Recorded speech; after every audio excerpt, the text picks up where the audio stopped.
लोग बाग कहीं मुझे गाली ना देने लगे इस बात के बाद, लेकिन दें भी तो कोई दिक्कत नहीं, पर युवाओं की ये पीड़ा है।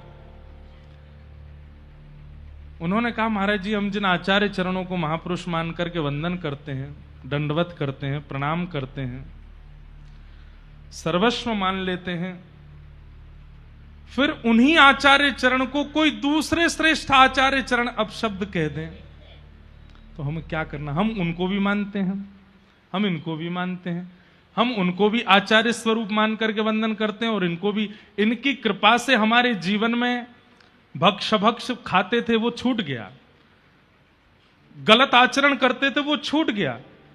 जिन महापुरुष की कृपा, जिनकी वाणी से हमारा जीवन परिवर्तित हो गया, उन्हीं महापुरुष को एक ऐसे महापुरुष अपशब्द बोल रहे हैं जिनकी वाणी भी हम सुनते हैं, हमारे घर में सब सुनते हैं। ऐसी स्थिति में महाराज जी क्या करें? लाली बोली, कल से हमने अन्न नहीं पाया है, हम इतने व्याकुल हैं कि ये सब क्यों हो रहा है। भैया देखो, ये आपको दोष नहीं देखना है, आचार्य चरणों की सबके आपस में लीलाएं हैं। सबसे खतरनाक तो हमें लगता है कल की भगवान कौन से राक्षस को मारने आएंगे। सतयुग में भगवान आए हिरण्यकश्यप हिरण्याक्ष को मारने, त्रेता में भगवान आए रावण कुंभकर्ण को मारने, द्वापर में भगवान आए शिशुपाल दंतवक्र को मारने, कलयुग में भगवान आएंगे टेलीफोन और इंटरनेट को मारने।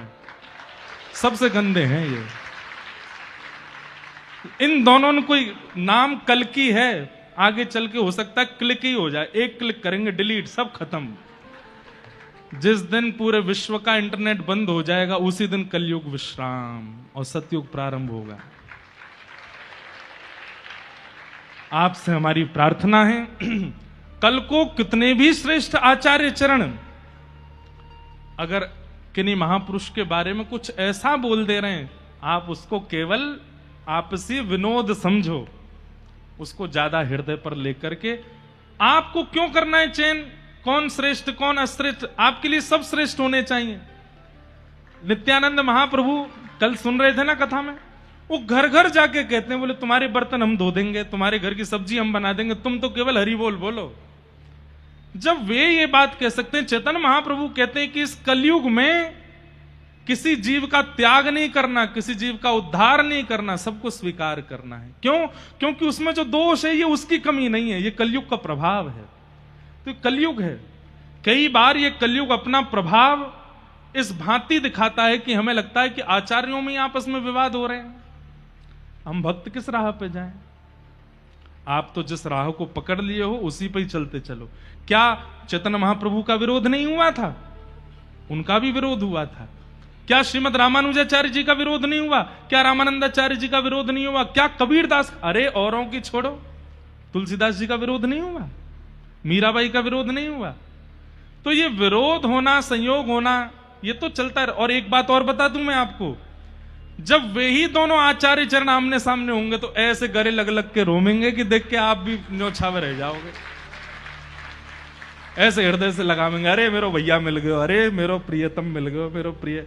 ये वाद विवाद तो मध्यस्थ लोग करते हैं और ये इंटरनेट वाले लोग करते हैं। बात तो मेरे बहुत आती है, मैं बहुत कवर कर करके बोलता हूं। अपराध किसी का नहीं है, अपराध उन लोगों का है जो प्रश्न करने जाते हैं आचार्य चरणों से। आपको ऐसे प्रश्न ही क्यों करने होते हैं जिससे विवाद बनता हो? आचार्य चरणों की कोई गलती नहीं है, हम आचार्यों में दोष देखेंगे ही नहीं, चाहे आप हमारे सामने उनको किसी भी रूप में प्रस्तुत कर दो। गलती तो आपकी है।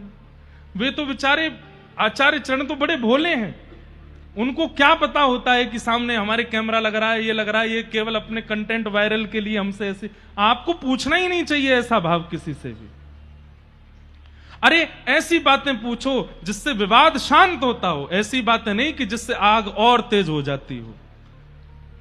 कहीं दिख रहा है कि अग्नि लगी है और आप वहां झोंक करके कपूर फेंक आए तो आप अच्छे माने जाओगे? कहीं लगा कि भाई अग्नि चली है तो वहां जाओ, जाकर के थोड़ा पानी डाले आओ। फायर ब्रिगेड वाले वो क्या बोलते हैं उसको, लगे रहते हैं, वो लेकर के जाओ। वैष्णव का स्वरूप है वो विवाद को और तीव्र नहीं करता, विवाद को शांत करता है।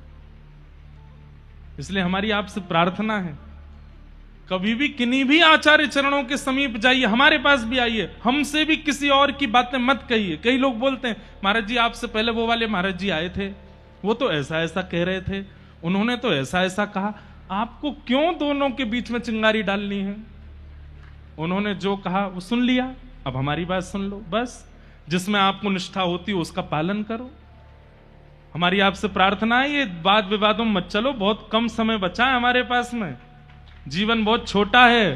ठाकुर जी का नाम स्मरण करके अपना जीवन उद्धार कर लीजिए।